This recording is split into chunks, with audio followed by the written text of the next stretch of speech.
you've been praying. Hindi lang po ako. And pray kayo, maraming salamat sa word na dumating ito. So ito po yung pre-word, forerunner word, na binigyan natin po ito. Psalms 105, 7-8. Tayo ito mo yung mga.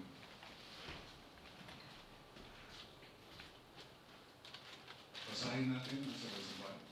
Ang sabi dito is, He is the Lord our God, His judgments are in all the earth. He remembers His covenant forever, the promise He made for 1,000 generations. Purihin ang Panginoon and blessed be His word and bless us. Amen and amen. Tayo makapagpungaw din. So yan po ang tinanggap ko ng word. It's a forerunner word. Kumbaga, ito yung kanyang appetizer na word. At yung kanyang main word ay dideliver sa Sunday. Ito po yung forerunner. Okay. Babasahin ko ulit mo ulit ang word. Sabi, He is the Lord our God. His judgments are in all the earth. He remembers His covenant forever. The promise He made for 1,000 generations. 1,000 generations. Huh? Daming generations. So that means, kasali na tayo dyan. Alam na hindi pa tayo kasali dyan sa 1,000 generations. Okay. So, narito, ang topic ko mga kapatid is about God's covenant. That's our subject. It's about God's covenant. Ano ba ang covenant? Ang covenant ay agreement between two parties. That's covenant. May agreement. May conditions and agreement ng dalawang two parties. It could be a group of people and another group of people, or one person to another person, or one person to a group, but there is, we call it covenant. At ang covenant mga kapatid is as a greater.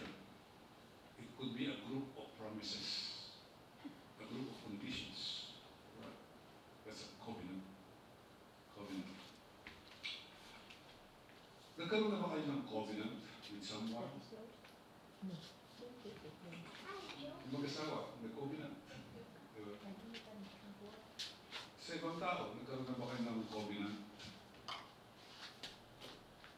Nagkaroon ako ng covenant sa kapatid ko kay Pastor Wilmy nung pinag-aaral ko siya. Pinag-aaral ko siya, nag-graduate siya ng marine engineering. Natapos siya ng board exam niya. At nag-cheer ko siya sa board exam si Pastor Wilmy. Number 1 ko siya all over the Philippines sa Maritime. At siya po ay nag-apply, pinag-aagawan ko siya ng mga shipping companies. Pero nung sasakay na siya, nagbago ang ihip ng hangin. Nag-born again ako, at nag-born again siya, na hindi ko alam. Sa Pangasinan siya nag-born again, ako nag-born again sa Baguio.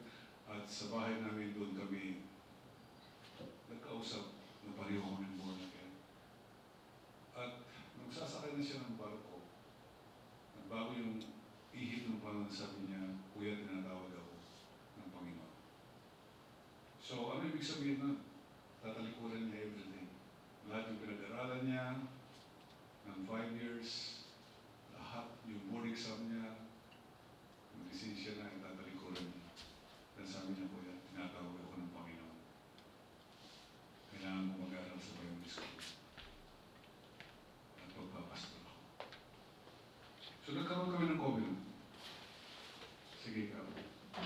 Kung yan ang tawag ng Panginoon, wala akong magagawin. So, magkaroon tayo ng covenant. So, magkaroon kami ng covenant na susuportahan ko siya ulit. Susuportahan ko siya sa kanyang pag-aaral ulit sa Bible School at susuportahan ko siya sa kanyang ministry. So, yung covenant na yun mga kapatid ay hanggang ngayon. Patuloy ang suporta ko sa kanya. Hanggang nung binata siya, hanggang nung may asawa siya, patuloy-tuloy ang support dahil yun ay covenant ko sa kanya. So,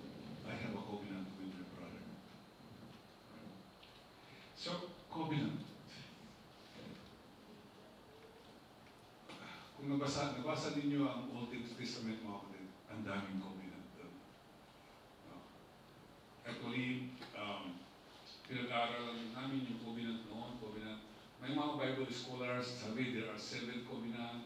May nagsasabi there are 5 covenant. Right? May nagsasabi more covenant. Actually, marami.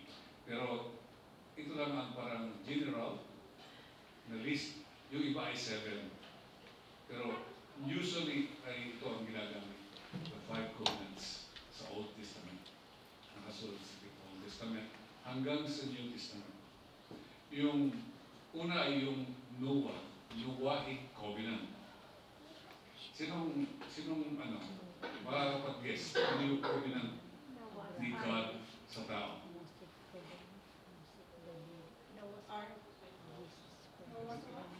Hindi. Rainbow. Anong sinabi niya doon sa Bible?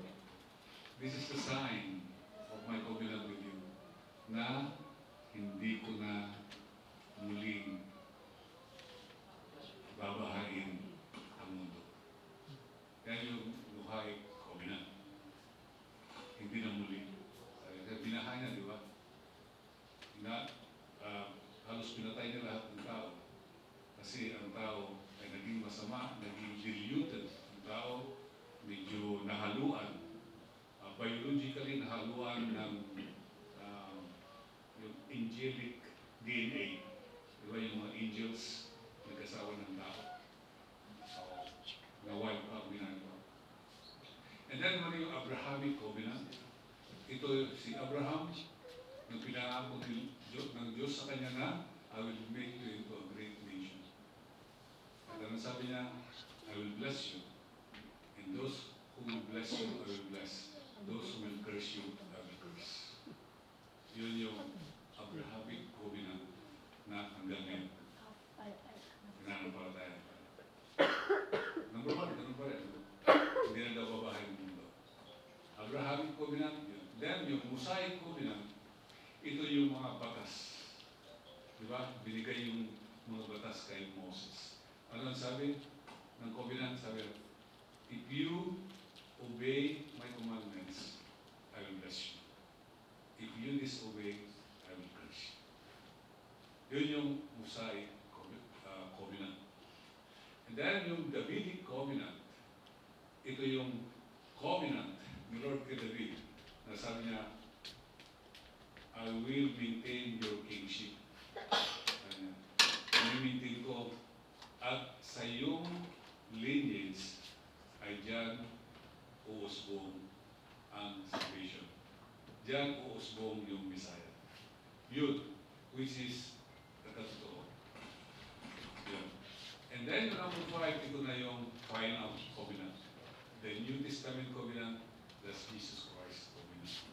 Yung whoever believes in the Son of God will be saved. Will have eternal life. Whoever that I have come that you may have life and enjoy it to the full.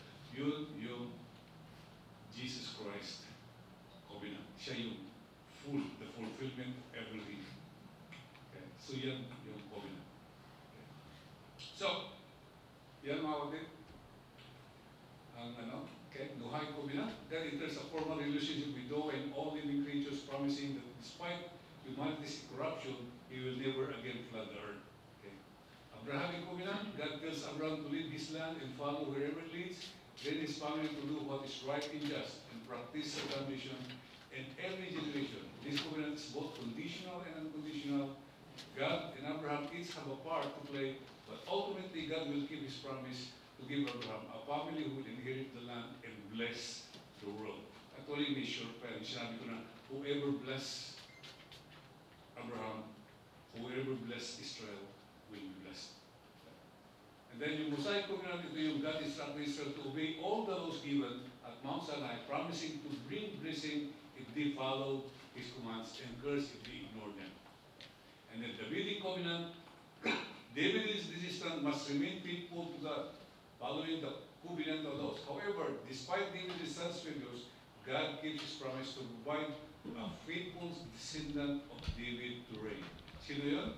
Si Lord Jesus Christ. Okay. And then, finally, Jesus Christ's covenant. This new covenant is to be everlasting.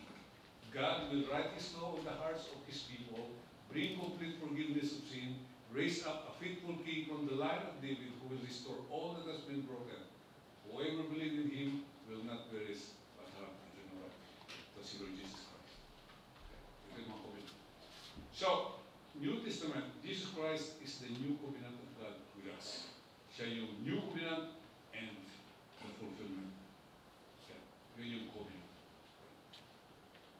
So within the new covenant, the Lord our God has many promises. Sa bagong covenant, maraming pangako. Hindi na, rasulat na. But maraming pangako ang Panginoon. I am the bread of life. He who comes to me will never go hungry. And then, I am the light of the world. Whoever follows me will never walk in darkness. So, covenant is a full package. Covenant of the Lord Jesus Christ. Under the Lamb. Okay. Isaiah 60:22 kanina, palagi niyong binabanggit. Right? At the proper time, it will come. It will manifest. Okay. So sa year 2025 is a year of manifestations. Ilagay natin ito sa ating sarili. Ilagay natin ito sa ating pananampalataya. Yan yung binabanggit niyo kanina. That in year 2025, the manifestations of the covenant of God will come to rise. Pananampalataya natin mga kapatid. Dahil yan yung word na ating natanggap. And it's a manifestation of God's covenant. Kung babalikan natin, yung word natin, ano sabi natin? He remembered His covenant forever, the promise He made for 1,000 generations. Amen, mga kapatid? So sa year 2025, mga kapatid, pananampalataya natin na maraming manifestation ng mga promises ng Panginoon. Because He remembers His covenant. Do you have a personal covenant with God? Meron ba kayong personal covenant? Sino sa inyo gumawa na ng personal covenant with God? Meron na ba? Meron kayong mga personal covenant? Hindi pa. Ako, may mga sinulat ako na nakatago. Yung unang sinulat ko is in the year 1990. Year 1990. Sinulat ko yung covenant na. And then, 1998, yung next na sinulat ko. Nakatago yun. Mahilig po ako mag-file kasi. Di ba lahat ng mga prayer ko sa nakasulat is all in God's word. And then yung covenant ko, nandun, nung ano lang, isang araw, tinignan ko, nasa envelope siya, nandun naka-envelope. Pero, alam niyo, nung nakita ko yung envelope na yun, alam niyo ba na ayaw kong buksan? Bakit? Pag babasahin ko yun, marami kasi akong failures. Marami akong shortcoming. And I know. Kaya pag nakikita ko yung envelope na yun, meron akong tao. Nire-reduce ako. Dahil marami akong failures sa covenant. It is good to have a covenant, mga kapatid. Because when you have a covenant with God, may isang bagay kang iniisip. May isang bagay kang tinatatakutan. May isang bagay kang naglilid sa'yo. Kasi kung wala kang covenant, you will become careful. Magiging careful sa buhay mo. Kung baka isang araw, maging mataas yung pride mo, kalimutan mo ng Panginoon. Okay. So year 2025 is a year of manifestation according to the word na na-receive natin, kaya ilagay natin sa puso natin. We have to put that faith, mga kapatid, because it is by faith that manifestation will come. Okay. So, ang tingin ko ngayon, mga kapatid, is God never forgets His covenant. Hindi niya ito makakalimutan. Okay. Sabihin natin, God never forgets His covenant. One more time. God never forgets His covenant. Amen. Amen. Hindi makakalimutan yan. God never forget His covenant. Okay? For no matter how many promises God has made, they are always yes in Christ. And so through Him, the Amen is spoken by us to the glory of God. Amen. It's always yes. Okay, amen. God is a promise keeper. God never forgets His covenant. God never forgets His covenant. Why? So, narito ang aking transition. Why God never forgets His covenant? There must be a reason. He is God. He can forget. He can choose to say, what I have spoken yesterday, now I change it. Or, now I forget. We are just, tao lang tayo. Pwede niya tayong, is it the same? Pwede naman tayo, we're nothing. We're actually nothing before God. He can erase us. No? We're just a mere dust. Hindi lang tayo parang dust in the whole universe. Dahil ba kalaki ang universe? We are almost like microscopic in the whole universe. You know. But why God never forget His covenant? So meron akong tatlong points dito. Because He fulfilled His promises. He is a God that fulfills promises. Alam yung tao, mga kapatid, ang tao magaling mag-promise. Do you agree with that? Agree ba kayo na ang tao marunong mag-promise? Sino na dito ang nag-promise? Nasubukan mag-promise, tapos hindi niya ginawa. Nasubukan niyo ba? Nasubukan niyo na. Nasubukan niyo yung mga, lalo na yung mga nagliligaw, I love you forever. Yung mga kukunin ko yung mga bituin, yung pangako.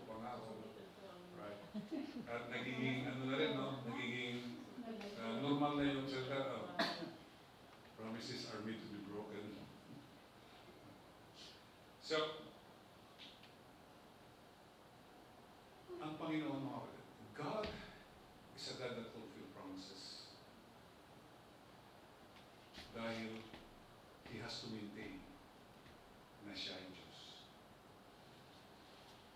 Kung hindi niya i-fulfill yung kanyang promise, then meron tayong chance na magsabi, you're a liar. Di ba?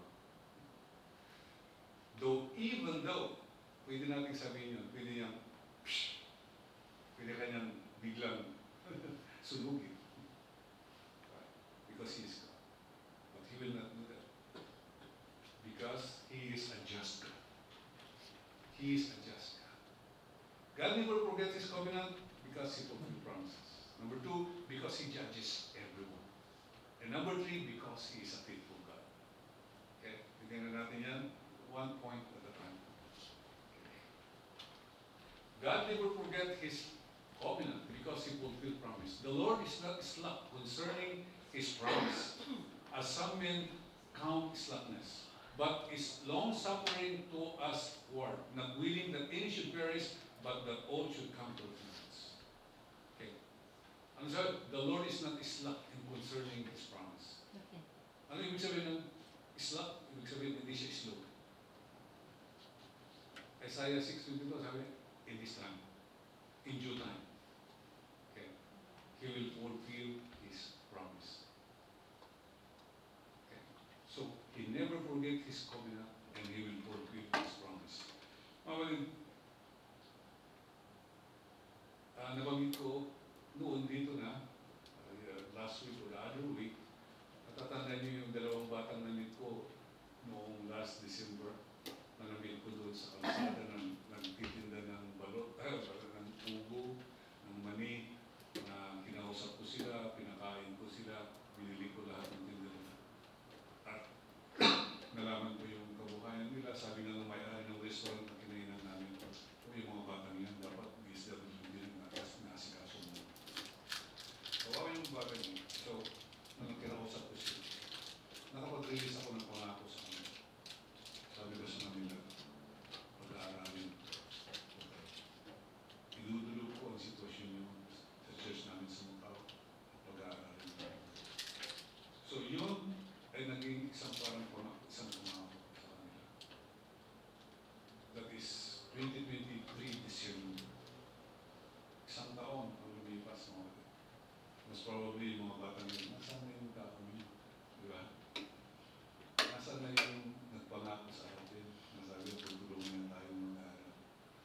probably, naisip nila yun, di ba? Nasaan na yun? Siguro, hindi siya siguro.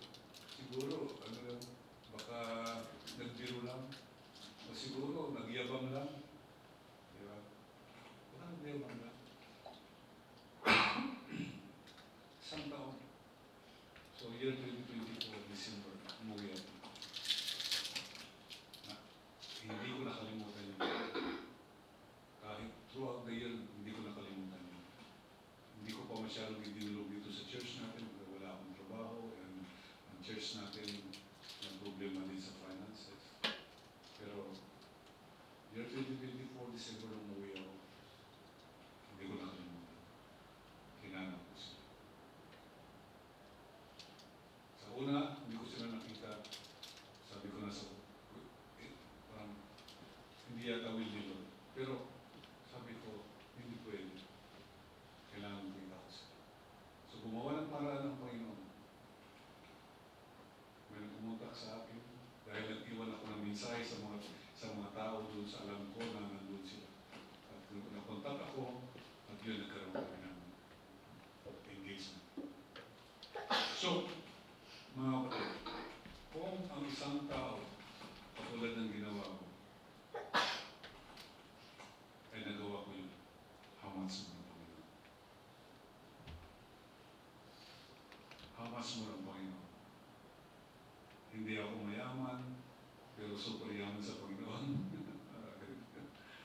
Pero, isa lang ang pwede kong may pagmamalaki. Hindi ko nakalimutan yung pangako ko sa mga bata. Hinanap ko sila, binigyan ko sila ng grocery, binigyan ko sila ng pagkain. And then sabi ko sa kanila, yung sinabi ko sa inyo, ay tutuparin. Kaya yun? So inilapit ko sila, tinuntak ko yung isang church doon sa malapit sa kanila, na kaibigan din natin. Sabi ko doon kayo mag-church. Kaya nung last Sunday, nag-alis natin nag-church na sila. Ngayon, inaabot na yung buong family. See, itong mga batang ito ay magiging daan upang maabot ng kanilang pamilya at baka buong clan nila upang sa lugar. Because, hindi ko nakalimutan yung mga kapatid, siguro, God has given me that heart. Kasi hindi lang yung mga batang yun. Kung iisipin ko nakaraan, maraming batang mo na napag-aral,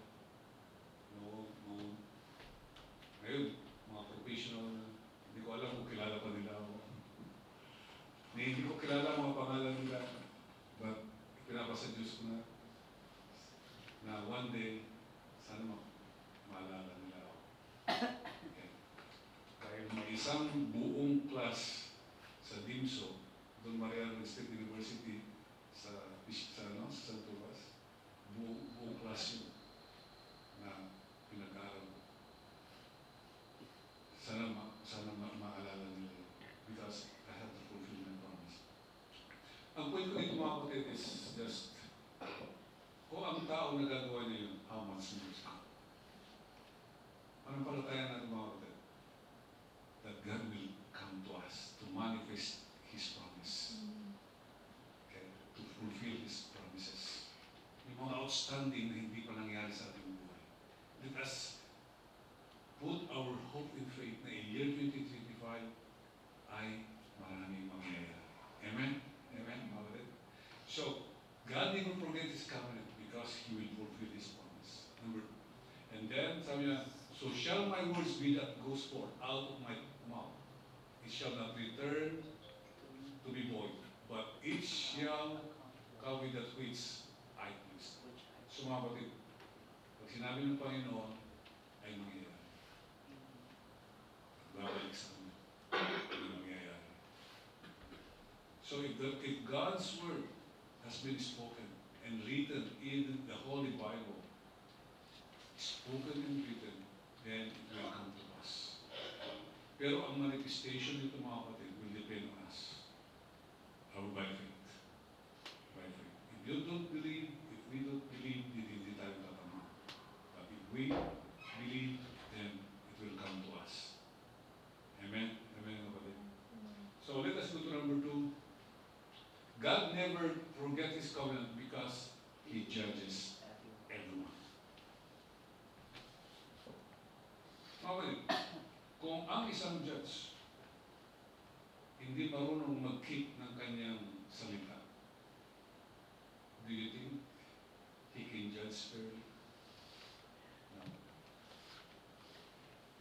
The reason that he will fulfill his covenant, he will remember his covenant and fulfill his covenant because he will judge. And when he judges is right and holy. Kaya, kailangan niya i-fulfill ang covenant. Because we will come to His throne. Tayo ay haharap sa Kanyang trono. Tayo ay haharap sa Kanya. It's one of us. In the in the judgment seat of the Lord Jesus Christ. Hindi doon sa white throne judgment, but in the judgment seat of the Lord Jesus Christ, where all of us will come face to Him to receive our reward. Not to be judged na pumunta ng impyerno dahil we are saved. Okay. So, God remember His covenant in order na ang kanyang judgment will be just and holy. Okay. He will fulfill His promise. Because He will judge. He will fulfill the covenant, the whole covenant. Okay. Hindi siya pwedeng, kung ang isang judge ay hindi niya pinufulfill ang covenant, o ang isang judge ay hindi niya pinufulfill ang batas, o ang judge ay hindi nagsasubmit sa batas, then he cannot judge. So that's the reason why God will never forget His covenant and He will fulfill it. Because He will judge justly in the white throne judgment at saka sa judgment seat. Sa mga unbelievers sa white throne judgment and sa believers sa kanyang judgment seat. Amen? Amen po ba? For we must all appear before the judgment seat of Christ. Amen? But it's God who judges. He brings one down, He exalts another. Nakakatakot ito mga kapatid. Like King Nebuchadnezzar mga kapatid. King Nebuchadnezzar is one of the worst king that is written in the Bible, recorded in the Bible. Dahil pinalakas siya ng Diyos, pinag-prosper niya ang Babylon, binigyan niya ng great power, at si King Nebuchadnezzar ang sumakop sa maraming country hanggang sa Israel. It was God's plan in order for God to judge the nations and finally Israel. Okay. Pero napakaganda po yung story ni King Nebuchadnezzar. Nung sinabi niya, I have done this city. I am the one who did the prosperity of this city. Ang sabi sa Bible, nasa puso pa lang niya, hindi pa niya nabibigkas. Binawian na siya ng sanity. Binawian na siya ng tamang pag-iisip. Sometimes